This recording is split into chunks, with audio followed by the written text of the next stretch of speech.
Hello வாங்க, வணக்கம் பிள்ளைங்களா. இப்போ அம்மா சப்பாத்தி செய்கிற சீக்ரெட் உங்கள்கிட்ட சொல்கிறேன். கொஞ்சோண்டு சர்க்கரை போட்டுக்கோங்க, கொஞ்சம் உப்பு, அவ்வளோதான். இப்போ சுடு தண்ணி. இப்போ இது அம்மா நல்லா பிசைய போகிறேன். பிசைஞ்சிட்டு இப்போ பாருங்கள், பிசைஞ்சு வச்சிட்டேன்னா 10 நிமிஷம் அப்படியே நம்ம ஒரு பாத்திரம் போட்டு மூடிட்டு அதுக்கப்புறம் சப்பாத்தி செய்யலாம். சப்பாத்தி போட்டேன் பாருங்கள், 5 சப்பாத்தி தான் வந்திருக்குது போட்டேன். இப்போ அம்மா சப்பாத்தி சுட்டுட்டு செல்லங்களா, அம்மா சப்பாத்தி பிசைஞ்சதை காட்டியிருக்கேன்.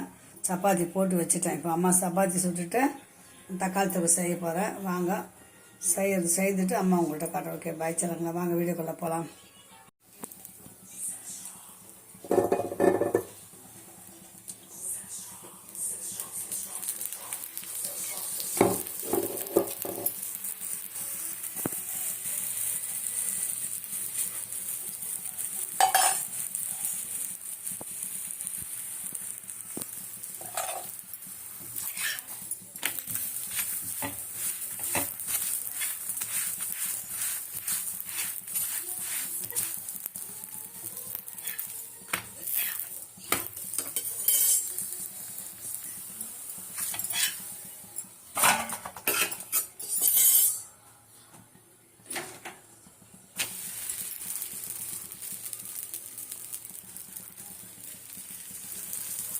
கொஞ்சம் கொஞ்சம் எண்ணெய் ஊற்றி தான் சுடுவேன், ஆனால் புகைலாம் வராது, நல்லாயிருக்கும்.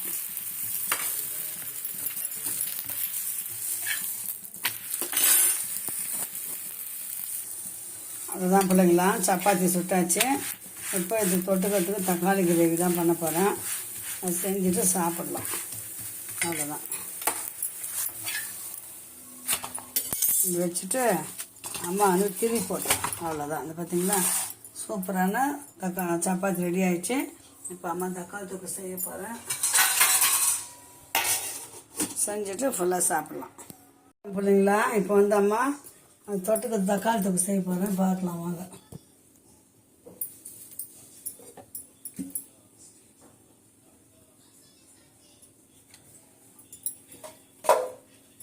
ஒரு 2 ஸ்பூன் தான் எண்ணெய் ஊற்றிருக்கிறேன். எண்ணெய் காயட்டும்.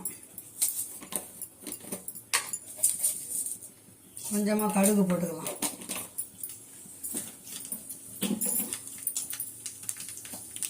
இப்போ இந்த மிக்சி ஜாரில் பூண்டு, இஞ்சி, சோம்பு, கருவேப்பிலை போட்டுக்கலாம்.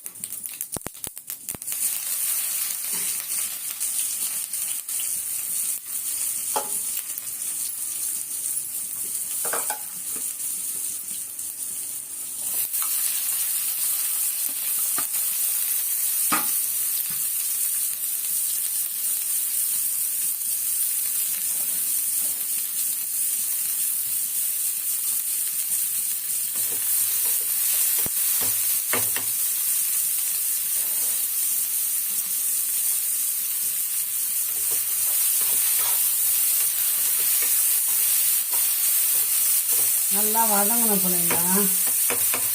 எனக்கு உப்பு கொஞ்சம் போட்டுக்கலாம், கொஞ்சமாக உப்பு போட்டுக்கலாம்.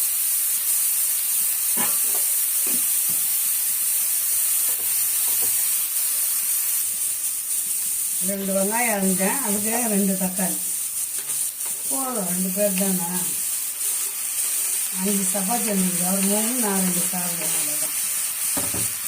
தக்காளி சட்னி மிச்சம் வேண்டும்.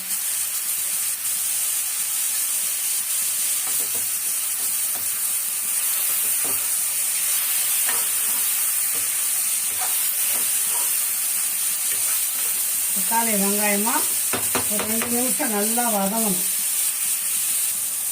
இப்போ மஞ்சப்பொடி கொஞ்சம் போட்டுக்கலாம், கொஞ்சமாக மிளகாப்பொடி போட்டுக்கலாம். காரம் ரொம்ப வேணும்.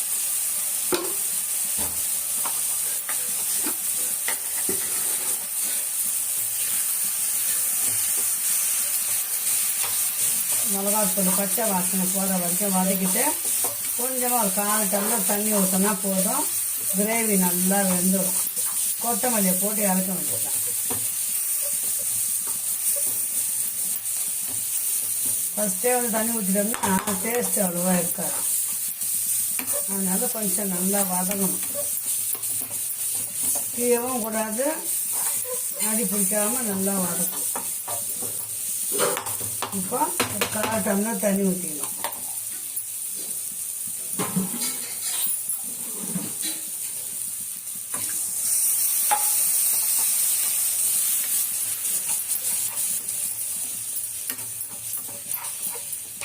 இது நல்லா தண்ணி சுண்டணுன்னா கொத்தமல்லி போட்டு இறக்க வேண்டியது தான். அவ்வளோதான் தக்காளி கிரேவி. ஓகேங்களா?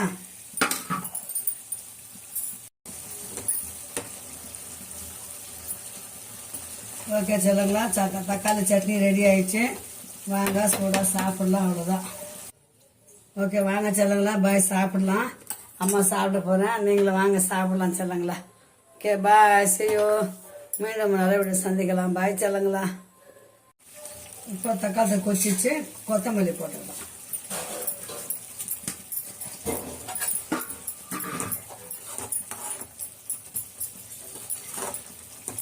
கொஞ்ச நேரம் தூங்கட்டும். தட்டு போட மூடிடுவோம். 2 நிமிஷம் போட்டு இறக்கிடலாம்.